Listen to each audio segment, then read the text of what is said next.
आप सीधे अम्बेडकर निवासी एक जो की आवाज अम्बेडकर परिवार टीवी को लाइव के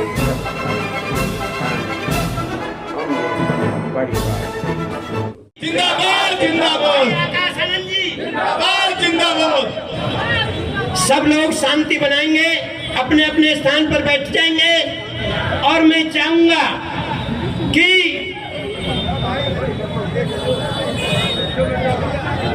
हमारे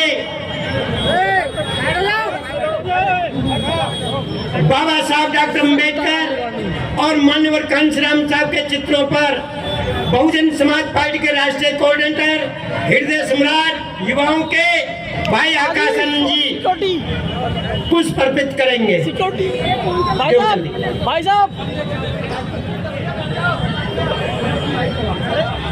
भाई साहब हमें भी बाबा साहब डॉक्टर अम्बेडकर, बाबा साहब डॉक्टर अम्बेडकर, मान्यवर कांशीराम साहब, मान्यवर कांशीराम साहब, मान्यवर कांशीराम साहब। अब बहुजन समाज पार्टी के प्रदेश अध्यक्ष भाई लक्ष्मण सिंह जी गुलदस्ता देकर फूलों का आदरणीय आकाश आनंद जी का स्वागत करेंगे।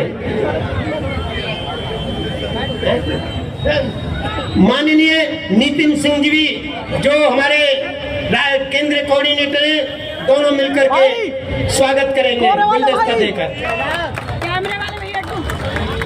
इनके बाद इसी वार्ड से चुनाव लड़ चुकी पार्षद का अनामिका मैं दिलवाऊंगा गुलदस्ता देकर स्वागत करेंगी। अनामिका जल्दी।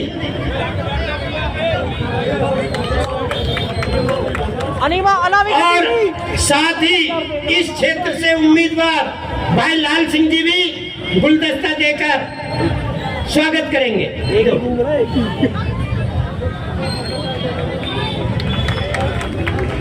भाई सतीश चौधरी जी जो कोई बात नहीं, आप दो मैं दे दूंगा, स्वागत करेंगे भाई।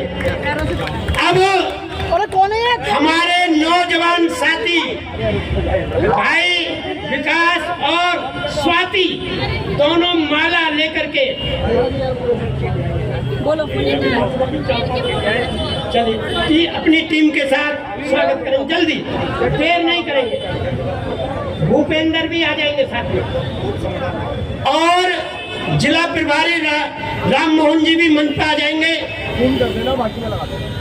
और गौतम मोहन जी और भूपेंद्र जी भारतीय संविधान भेंट करेंगे। आइए जल्दी माला लेकर। कहाँ है स्वाति? चल ज्यादा भीड़ नहीं करेंगे। नहीं माला लो, माला जल्दी।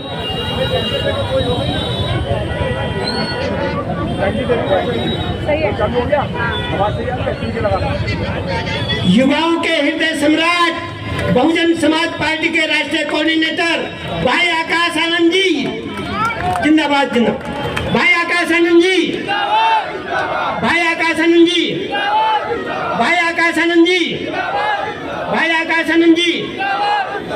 ठीक है, अब छोड़ दे, पीछे चलिए अब सब लोग, जल्दी मंच खाली कर दे।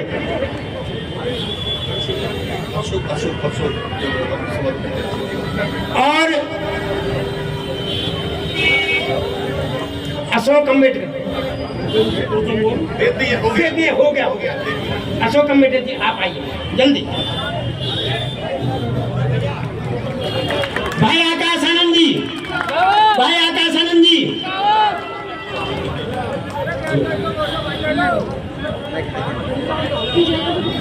माननीय धर्मवीर अशोक साहब भी माननीय आकाश आनंद माननीय नेशनल कोऑर्डिनेटर साहब का स्वागत करेंगे।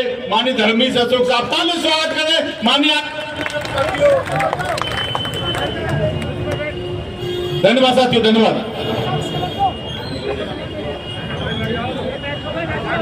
अब मैं ज्यादा देर न करते हुए, क्योंकि बहुत दूर से चलकर आ रहे हैं कुरुक्षेत्र से, बहुत बड़ी जनसभा को संबोधित करते हुए, इसलिए मैं आदरणीय राष्ट्रीय कोऑर्डिनेटर बहुजन समाज पार्टी युवाओं के हृदय सम्राट आदरणीय आकाश आनंद जी से अनुरोध करूंगा कि वे हम सबको अपने विचारों से लाभान्वित करें। माननीय आकाश आनंद जी, माननीय आकाश आनंद जी, माननीय आकाश आनंद जी, जिंदाबाद जिंदाबाद।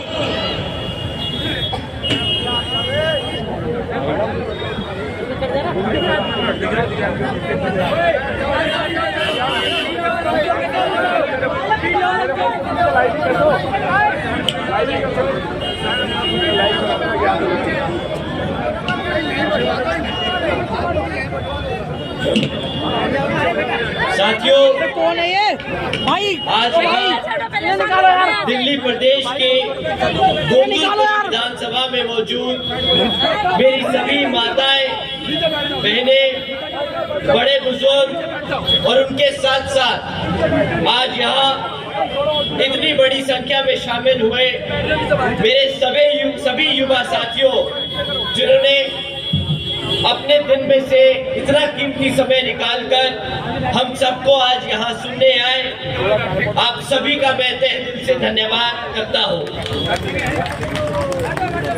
और आज इस विशाल चुनावी जनसभा को सफल बनाने के लिए जो हमारे बीएसपी के सभी पदाधिकारी एवं नेतागण और हमारे मूवमेंट की जान मेरे सभी साथी, हमारे मेहनत कष्ट कार्यकर्ताओं ने जो दिन रात एक कर इस सभा को सफल बनाया, आप सभी का भी मैं तहे दिल से धन्यवाद प्रकट करता हूँ। साथियों, यहाँ दिल्ली की विधानसभा आम चुनाव के संबंध में कुछ जरूरी बातें आप लोगों के बीच में रखने से पहले मैं अपने सभी संतों, गुरुओं, महापुरुषों को, जिसमें खासकर महात्मा ज्योतिबा फूले, छत्रपति शाहू जी महाराज, नारायण गुरु, बाबा साहब डॉक्टर भीमराव अंबेडकर जी एवं मान्यवर साहब श्री काशीराम जी को नमन करता हूँ। साथ ही मैं बहुजन समाज पार्टी की राष्ट्रीय अध्यक्ष व उत्तर प्रदेश की 4 बार रही मुख्यमंत्री एवं मुख्य सांसद आदरणीय बहन जी के नाम से लोकप्रिय बहन कुमारी मायावती जी का भी तहे दिल से आभार प्रकट करता हूँ, जिन्होंने अपनी पूरी जिंदगी वामसेफ डीएस4 व बीएसपी के जन्मदाता एवं संस्थापक मान्यवर साहब श्री काशीराम जी के बताए हुए रास्ते पर चलकर परम पूज्य बाबा साहब डॉक्टर भीमराव अंबेडकर जी के मानवतावादी एवं आत्मसम्मान एवं स्वाभिमान मूवमेंट के कारवां को अपने आजीवन त्याग, तपस्या व कड़े संघर्ष से एक नई राजनीतिक ऊर्जा, शक्ति व पहचान दी है तथा उत्तर प्रदेश जैसे विशाल व महत्वपूर्ण राज्य में 4 बार अपनी पार्टी बीएसपी के नेतृत्व में सरकार बनाकर खासकर बहुजन समाज के लिए एक ऐसी मिसाल बन गई है जिससे प्रेरणा लेकर करोड़ों लोग आज यहाँ दिल्ली में भी सामाजिक परिवर्तन व आर्थिक तरक्की के मिशनरी कार्य से जुड़ चुके हैं। इतना ही नहीं बल्कि मैं खुद भी उनके इस नेतृत्व से प्रभावित होकर बीएसपी मूवमेंट से जुड़ा हूँ और अब उनके पथ चिन्हों पर चलकर इस मिशनरी दायित्व को, कर्तव्य को व फर्ज को अपनी आखिरी सांस तक निभाने की पूरी कोशिश करता रहूंगा। साथियों, मैं अब आपका ध्यान यहाँ विधानसभा आम चुनाव के बारे में जो मुद्दे हैं उस पर लाना चाहूंगा। साथियों, पिछले 11 साल से यहाँ दिल्ली प्रदेश में आम आदमी पार्टी की सरकार चल रही है, परंतु आज भी दिल्ली की हालत वैसी ही है जैसे 11 साल पहले थी। आज भी दिल्ली की सड़कों में कोई सुधार नहीं, आज भी दिल्ली की हवा में कोई सुधार नहीं, आज भी दिल्ली के पीने के पानी में कोई सुधार नहीं, आज भी दिल्ली की जनता के लिए कोई नई रोजगार या नौकरियां नहीं। पर साथियों, इस बार सबको वोट डालने से पहले कुछ जरूरी मुद्दों पर सवाल करना होगा और इनके हवाई चुनावी वादों से भी सतर्क रहना होगा। इनकी सच्चाई क्या है वो जाननी और समझनी होगी। साथियों, इन्होंने क्या काम किया एजुकेशन, एम्प्लॉयमेंट और डेवलपमेंट के नाम पे इन सभी पर आपको सवाल करना होगा। मैं आप लोगों यहाँ जो बैठे हैं उन सब से पूछना चाहूंगा कि अगर हम एजुकेशन की बात करें तो आपको दिल्ली की जनता को केजरीवाल ने क्या दिया? केजरीवाल की सरकार ने पिछले 10 साल से यहाँ पर खूब वादे करे। उन्होंने कहा कि हम वर्ल्ड क्लास एजुकेशन देंगे, 20 नए कॉलेजेस खोलने का भी वादा किया था, और दूसरी तरफ हकीकत में क्या किया? दूसरी तरफ 9th में फेल हुए बच्चों को जबरदस्ती ओपन स्कूलिंग बोर्ड में डाल दिया जाता है, जहां पे हमारे बच्चे पास हो या फेल हो, केजरीवाल जी की सरकार को कोई फर्क नहीं पड़ता, क्योंकि ओपन स्कूलिंग में डालने के बाद ये बच्चे केजरीवाल जी की जिम्मेदारी नहीं होते। परंतु इन बच्चों को केजरीवाल जी अपनी सरकार में ट्रांसफर स्टूडेंट्स दिखाकर, उन्हें फेल ना बताकर ट्रांसफर स्टूडेंट्स दिखाकर अपना रिपोर्ट कार्ड ठीक जरूर कर लेती है। सच तो ये है कि 40% से ज्यादा बच्चे जो 9th में फेल होते हैं, एक बार जो फेल हो जाए उसके बाद शिक्षा के क्षेत्र में उनको आगे बढ़ने के लिए बहुत कम मौके मिल पाते हैं। साथियों, आप सभी जानते हैं कि इन सरकारी स्कूलों में किस समाज के बच्चे ज्यादातर पढ़ते हैं, और जब 9th में फेल होते हैं और शिक्षा के क्षेत्र में पीछे रह जाते हैं तो किसका समाज सबसे ज्यादा इससे नुकसान खाता है? ये केजरीवाल की सच है, सोच है साथियों, सोची समझी साजिश है हमारे समाज के बच्चों को आगे बढ़ने से रोकने की, क्योंकि वो जानते हैं कि अगर हमारे समाज के बच्चों को, हमारे समाज के बच्चे अगर पढ़ लिख जाएंगे तो अपने हकों के लिए भी लड़ने की शिक्षा, अपने हकों के लिए लड़ने की क्षमता भी रखना समझ जाएंगे। साथियों, यही इनका अकेला झूठलौता झूठ नहीं है जो इन्होंने बोला कि वर्ल्ड क्लास एजुकेशन देंगे। इनका दूसरा झूठ कि हम दिल्ली में युवाओं को रोजगार देंगे। केजरीवाल जी ने 2014 में वादा किया था कि दिल्ली में 8 लाख से ज्यादा नौकरियां देंगे। फिर दोबारा 2022 में उन्होंने वादा किया कि हम 20 लाख से ज्यादा नौकरियां देंगे। और केजरीवाल का सच क्या है? मात्र 12,000 नौकरियां। पिछले 11 सालों में सिर्फ मात्र 12,000 नौकरियां दी हैं केजरीवाल ने। साथियों, इतना ही नहीं, बल्कि जो दिल्ली में सरकारी की जो पक्की नौकरियां हुआ करती थी, वो आज 40% से ज्यादा कॉन्ट्रैक्चुअल जॉब्स बना दी गई है। इनका साथियों, अब आप सब जानते हैं कि पक्की नौकरी दे नहीं रहे, और जो पहले से पक्की नौकरियां थी उनको कॉन्ट्रैक्चुअल यानी कच्ची नौकरियां बनाकर आपके आरक्षण को खत्म करने की कोशिश की गई है। हमारे बच्चों को पढ़ाने से रोका गया, हमारे युवाओं को रोजगार से रोका गया, हमारे जो पक्की नौकरी में लगे हुए युवा थे, लोग थे, उनको कॉन्ट्रैक्चुअल जॉब्स कर उनसे आरक्षण छीनने की कोशिश की गई। साथियों, इतना ही नहीं, इनका तीसरा सबसे बड़ा झूठ, इन्होंने कहा दिल्ली को सिंगापुर बना देंगे। पिछले 10 सालों में यहाँ इन्होंने बहुत गीत गाए कि हम दिल्ली को सिंगापुर बना देंगे, दिल्ली को सिंगापुर बना देंगे। ना दिल्ली को आज तक पीने का साफ पानी मिल पाया, ना दिल्ली को आज तक साफ हवा मिल पाई, ना दिल्ली को आज तक अंडरग्राउंड वायर्स मिल पाई, ना आज तक दिल्ली को पक्की सड़कें मिल पाई। जब बारिश के मौसम में पूरा दिल्ली डूब जाता है, तब केजरीवाल जी जनता का ध्यान भटकाने के लिए दिन भर बयानबाजी करते हैं कि मैं दिल्ली को सिटी ऑफ लेक्स बना दूंगा। पर साथियों, हकीकत तो ये है कि दिल्ली सिटी ऑफ लेक्स नहीं है, Delhi city of pot holes है। दिल्ली में एक सड़क नहीं जहां पे गड्ढा ना हो। यही है केजरीवाल का विकास पिछले 11 साल का। साथियों, अगर आप इनसे काम पे, विकास पे, रोजगार पे, बच्चों की शिक्षा पे सवाल करेंगे तो ये अपनी जिम्मेदारियों से पल्ला झाड़ने के लिए सबसे पहले बोलेंगे, अरे हमें तो एलजी काम नहीं करने देता। हम पूछते हैं, अगर तुम्हें एलजी काम नहीं करने देता, तुम्हें अगर सरकार में रहकर सरकार से काम लेना नहीं आता, तो सरकार छोड़ देनी चाहिए इनको।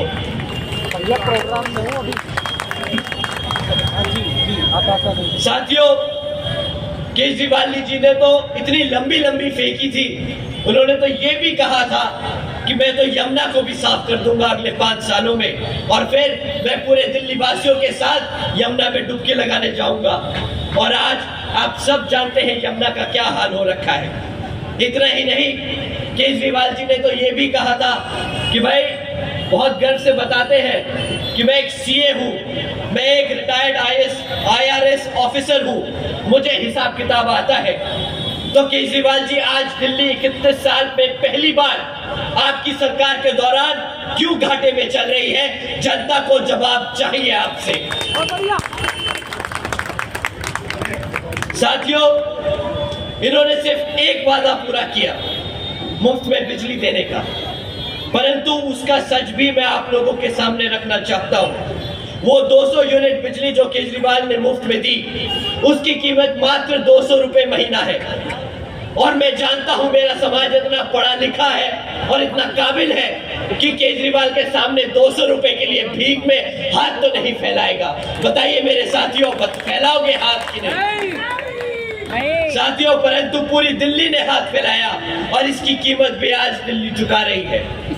तो क्या आप जानते हैं उस मुफ्त में 200 रुपए की महीने की कीमत आप लोगों ने किस तरीके से चुकाई?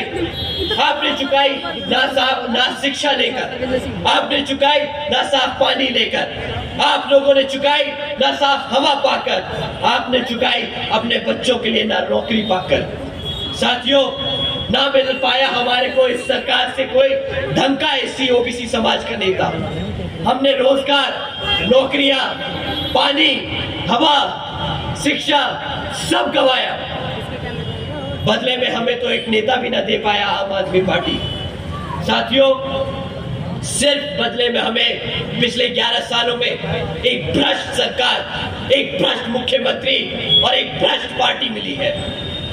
पिछले 11 सालों में इनके इतने घोटाले, एक बार सत्ता से बाहर हो जाए तो इनके घोटालों की लिस्ट सामने आ जाएगी। साथियों, अभी तो ये जेल के चक्कर काट के आए हैं, अभी तो ये शराब के घोटाले में चक्कर काट के आए।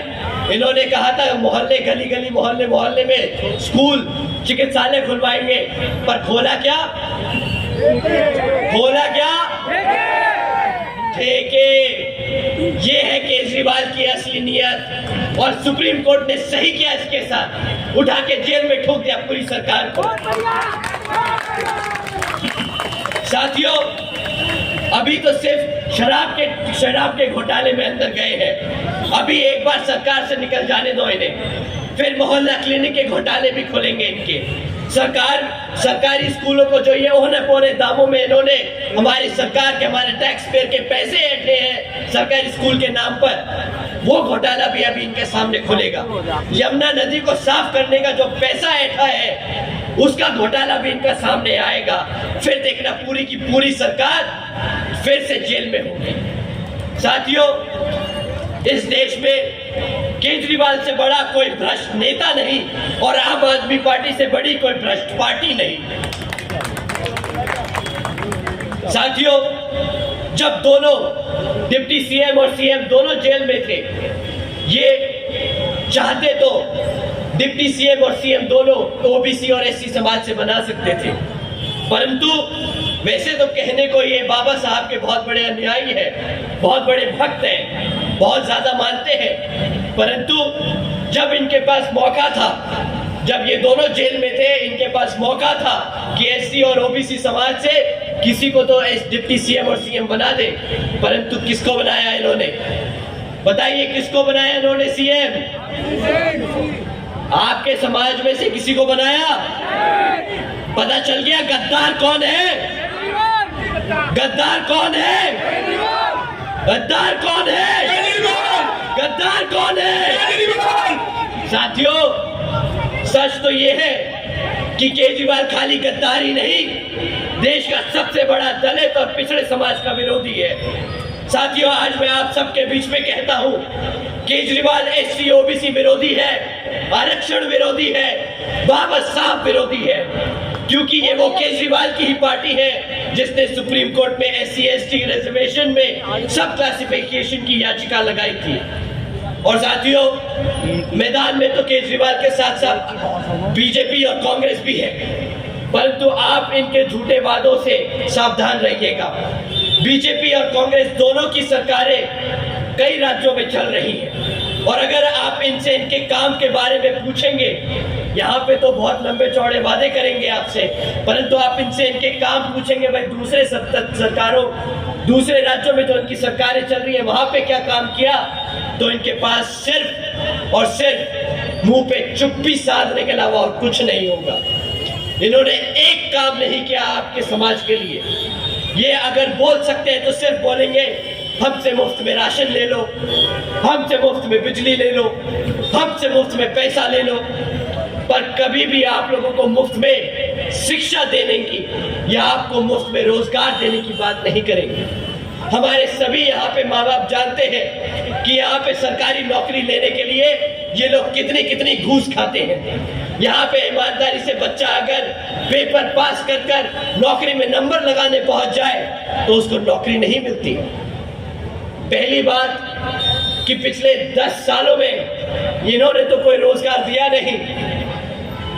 दूसरे राज्यों में भी आए दिन पेपर लीक की खबरें आती रहती हैं, तो वहां पर भी रोजगार नहीं मिलता। साथियों, बीजेपी के तो ये हाल हो गए